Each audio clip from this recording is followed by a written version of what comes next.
everyone, and welcome to another episode of Mishti Talk. Today we've got Rajiv, a very special guest. He's the owner of the Coco Cubano store we're at today. So welcome on our show. Thank you for having me. Welcome, Rajiv.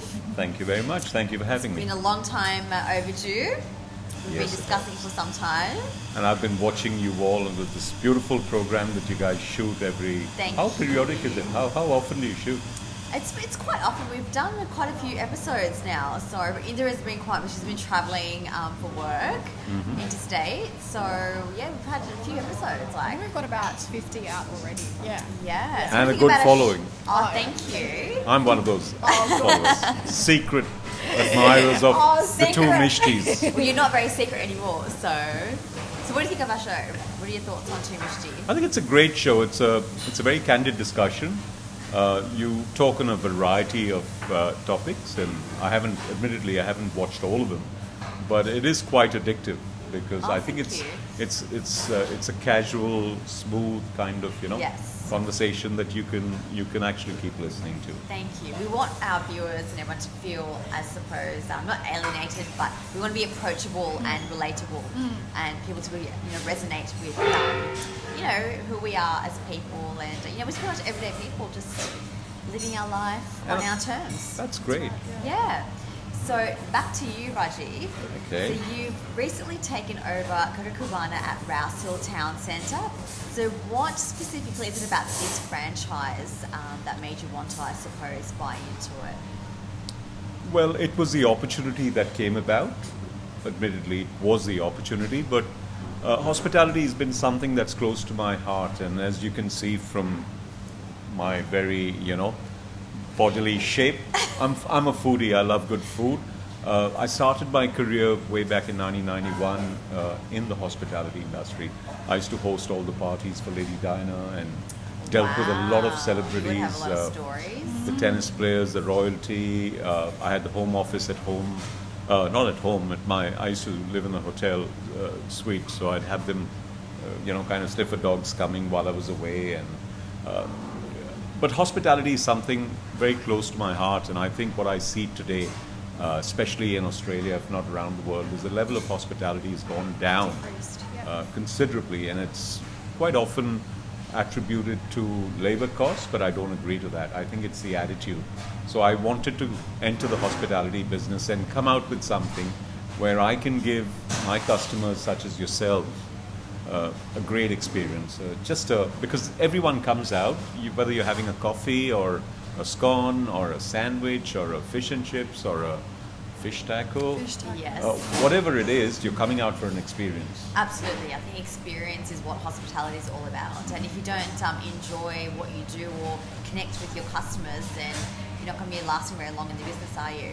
Exactly. And I wanted to make that difference. So my point of difference was the moment I got this opportunity, I said, wow, here I have been consulting. I have helped companies like Bella Vista Hotel, the brewery, Hillside, done some work with the coffee club. So I've done work as a consultant, but to own something, this was my first opportunity that came my way, and I thought, why not practice what you preach? Definitely. And it make us want to come back because of just the way, how personable you are with your clients. Yes, and I think it's extremely important because for me, I meet with about approximately over the last 45 odd days that I've been open, I meet with about 800 to 1,000 people a day. And they're different. They could be young ladies who've come to just have a nice time, young girls and boys who are bunking school or taking a day off school, and they're counting their money, and you say, what do you feel like having? And they say, a quesadilla. I said, look, just don't worry, whatever you've got, put it on the table and we'll get it for you. Or you've got That's someone very who's... kind of you. Only if we had business owners, when we were at that age, who were so generous. Well, yeah, generosity is something that's close to my heart. I believe that if you don't give, you're not going to get back. Absolutely. Yeah. So very often when you look at a customer, you want to see that smile on their face. You want to see them, if it's a young couple going out, you want them to be having a nice time. So you want to pamper them.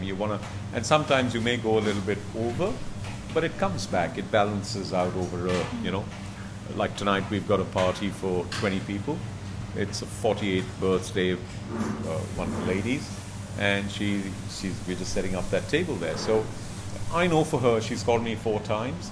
She wants it to be a great experience. She wants us to pamper.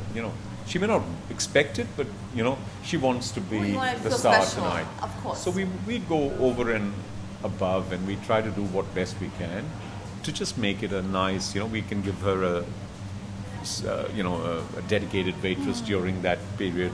It's just a couple of hours, and I think they feel so nice. We can personalize things. That's we right, can, put things on the menu and just add in a few free things so that they feel good. And trust me, it does matter because they go back with those positive vibes. They go back with, you don't need to market, you don't need to advertise. No, they'll tell everybody. Yeah. So, word of mouth is very powerful in this industry. Of course. Yeah. Yes, Yeah. definitely. And I'm particularly extra glad that you have purchased in this restaurant, because I do run one of my classes just across over there, and I can pop on over anytime after I've had a bit of a workout. Munch on a fish taco. Yeah. How many, talking of it, how many students do you get in your class, just out of curiosity? So we try not to exceed 15 to 20 in one session, just because we don't overcrowd and give everyone that personal attention. So this is one of our term-based classes, and then we have our drop-in classes in the City Studio for those who cannot commit to like an ongoing, basis. So they just come in as their schedule allows them to. And I believe your daughter has been a student of mine as well. Yeah, secret student. Secret student. Katika, shout out to you. And speaking of family, how do you sort of balance, hospitality? Because hospitality takes a real big toll on, anybody really. Managing a business, the hours, and then plus giving time to your family. I think it's early days with this business, and I'm a firm believer, having done probably over 100 startups in my, I don't want to give my age away, but over 3 decades of, working or across 3 continents. I think it's important that the first 90 days you focus on, you treat it like a baby. Yes. You put in your best, because you set that trend, that culture, that the ethos, the value system, the vision for your staff. And I'm a firm believer that if you do that, then you've set the platform, the foundations are strong. People know that this is what, I wouldn't like to use the word the boss wants, but this is what the ethos of the company is. And a franchise is a franchise, but at the end of the day, the culture stays unique to, irrespective of the brand. And so at this stage, this is my baby. I'm nursing it. I'm changing nappies when things go wrong. Yes. I'm doing all those kind of things that a young mum would do with a young child. So That's a really good analogy, isn't it? And I think, Yeah. I think once you've got all of that sorted out, then you can go back to your family, spend time with your family, have your lifestyle. I'm a big fan of work-life balance, and I think it's very important. But I'm also a fan of leadership by example. You've got to lead from the front. When things go wrong, you've got to be up front. Yes. You've got to stand up for your staff. Later on, whatever you do, that's behind closed doors, but you have to make them feel empowered. Yes. You have to make them feel special. You have to make them feel good. And it's more like a family rather than I'm the boss, you guys are my workers. It's more like, So it's just like you've been here. You guys have been here for a bit, and I haven't. My only chat with the boys and girls have been, is everything all right? All good? Yeah. And that's what you want it to be, because you want them to learn. You want them to do the stuff. And isn't management the art of getting work done through people? Yeah, and not micromanage. Yeah. Yeah, like you said. So if you go into the micromanagement of things, then I don't think you're going to go, because you can't be everywhere. Exactly. But if you set a pattern or a Foundation. process, Yeah. and those series of processes are in place, and you give it some time to kind of sink into the staff, the culture, that becomes a culture, that becomes a habit for them. And they know as they come in what they're meant to do.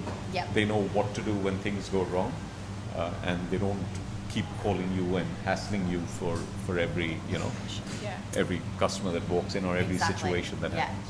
And what specific changes have you implemented since taking over? I've noticed a few myself. See, this place was, inn was financially sick.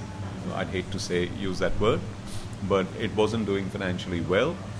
This place had negative vibes about it. So when I walked through it the first time, I'd been here as a customer, and whilst I loved my eggs Benedict, I felt claustrophobic in it. So I wanted to open up this place. Yeah.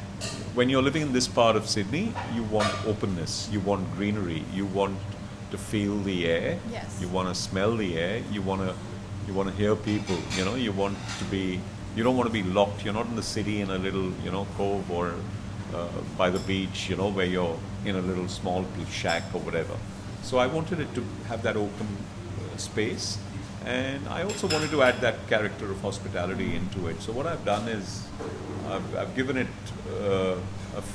we recruited staff all over again. So I hired my own staff. I trained them for about a month. It cost me an arm and a leg because you're paying them while they're, While it's training. shut. they're training, Yeah. and we weren't even open for Yeah, business. that's right. I shut down the place, knocked it down, got some green plants in. I'd like to do a lot more greenery. I'd like to see how I can possibly add a little bit more element into it, but I wanted to keep it very simple too at the same time. I didn't want to make it too loud and colorful, and probably I'd like to do something on that wall, maybe something that would, maybe a collage that would give me kind of a panoramic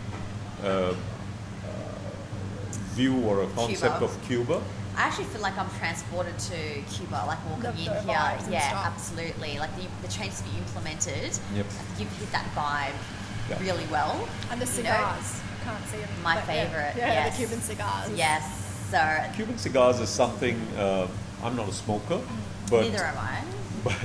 but it's something, Putting it out it's there. been a big hit, and Yes. we've really, customers come in. Obviously, we're not allowed to legally promote No. smoking. And my daughter, being a young doctor, is absolutely, Dad, you're not doing this. So, but the laws are very strict with that, so we can't really showcase them. But we are the only cigar bar around in the area. In the good old days, we could have a corner where you could smoke, but now with the laws, you've got to smoke, unfortunately, outside. So we've got about a seating for 10 where you can smoke on the outside, and there's some lots of oxygen in the form of some greens Greenery. around there. So And enjoy a nice single malt. you can have a nice along single. with We've this. got a great collection of single malts and whiskies and spirits from all around the world. I'm again, I wanted this to be a place where people could come in. It's a beautiful view in the night. It is. I have been here in the Fountains. You've been here in evenings. the evenings. Yes. If you come here Yes. late evenings, Yeah. you've got all these trees light up The fairy lights, really, with the really fountains. nice vibe. It just looks beautiful. You're not and closed off like Yeah. some of Exactly. the other shopping malls. And, That's yeah, what I love it's very about nice. Raffles Town Yeah. Centre, that open plan. It feels Right. like the Grove in LA. Yeah. So every time I come here, it The takes LA me kind of vibes. LA vibes. Yeah, Yeah, yeah, with the palm trees and fairy lights and everything. So, yeah. The other thing was we wanted the menu to be Cuban inspired, so I did even re-look into the menu. You were asking me about changes. Yes. So we looked at the menu and we saw over the last 7 years that Coco Cubano existed here through previous owners. What were the top selling items and what were the items that weren't selling? So let's take those items away and let's innovate and be sensible and not stupid. So we focused on that. We're very strong on our coffees. Yes. That's something I've taken on. Probably I can confidently say we serve the best coffee in this town centre, if not in the area, in the region. We've got a beautiful blend of Colombian, Brazilian and Papua New Guinea coffee. I love those flavors. They just, And we the are- flavor hits the spot. Yeah, Just it's right. not bitter, it's No. really done well. Our baristas are well trained, they've all got a couple of years, at least 3 years of experience. I can make a coffee, I've done a barista course, but I would hate to charge someone Or something. for something that I would make in a substandard way. That's what I'm so we've got baristas, we've got horses for courses, we've got a very good team that serves that makes those cocktails that you tried. Did you like your I mojito? did like my mojito. Oh, the lighter mojito. I have to, hands down, I am not to say this, the best lighter mojito I've had. And the reason for that is because we're using fresh ingredients. Yes. You can tell. You can Intense. tell there's no syrup or anything in it. Yeah. Yeah.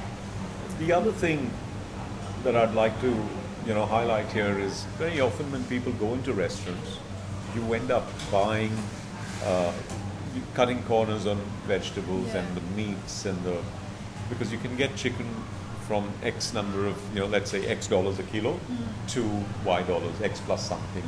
I always believe it's if you pay more, you get a better product. Obviously, there's a balance that you have to keep.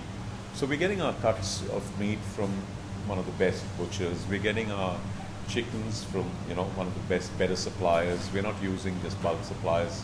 We're not giving quality stuff. Our dry provisions are coming from one of the best suppliers.